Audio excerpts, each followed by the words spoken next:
আর মোবাইলটা যে আমাদের কি করে দিল ভাই, মানে পুরো কমন সেন্স, হিউম্যান বিহেভিয়ার সব নষ্ট করে ফেলছে।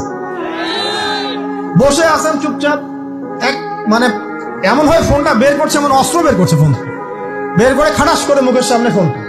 অনুমতিরও প্রয়োজন নাই যে ভাই একটা ছবি কি নিব, পারমিশনেরও দরকার নেই। মানে ম্যানার্স কমন সেন্স নষ্ট করে ফেলছে। আগে মুসলিমদের সাথে দুইটা জিনিস থাকতো। যখন মুসলিমরা সারা বিশ্বকে নেতৃত্ব দিয়েছে তখন ডান দিকে একটা বড় তরোয়াল থাকতো আর বাম দিকে একটা ছোট খঞ্জর থাকতো, জানেন? এই মোগল আমলেও দেখবেন, নবাব সিরাজউদ্দৌলাদের আমলেও দেখবেন, ডান পাশে একটা বড় সোর্ড থাকতো আর বাম পাশে থাকতো একটা ছোট খঞ্জর। ওই দুইটা জায়গায় এখন স্থান নিয়েছে। ডান পকেটে একটা বড় স্মার্টফোন আর বাম পকেটে ছোট একটা আবার কথা বলা ফোন।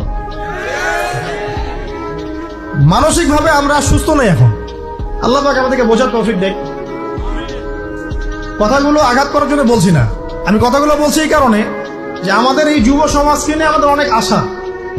যুবকরা ইসলাম শিখবে, এলেম শিখবে, আমল করবে, ইনশাআল্লাহ আগামী দিনে এই জাতিকে নেতৃত্ব দিবে। এই সময় থেকে যদি ওদেরকে ট্রেন্ড আপ করা না যায়, তাদের ম্যানার্স, বিহেভিয়ার, হিউম্যান বিহেভিয়ার গুলো ডেভেলপ করা না যায়, তাহলে আগামী দিনে কি এরা জাতিকে নেতৃত্ব দিতে পারবে?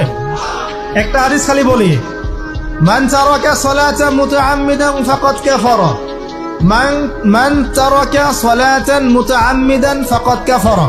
আবার শুনেন, قال رسول الله صلى الله عليه وسلم من ترك صلاة متعمدا فقد كفر।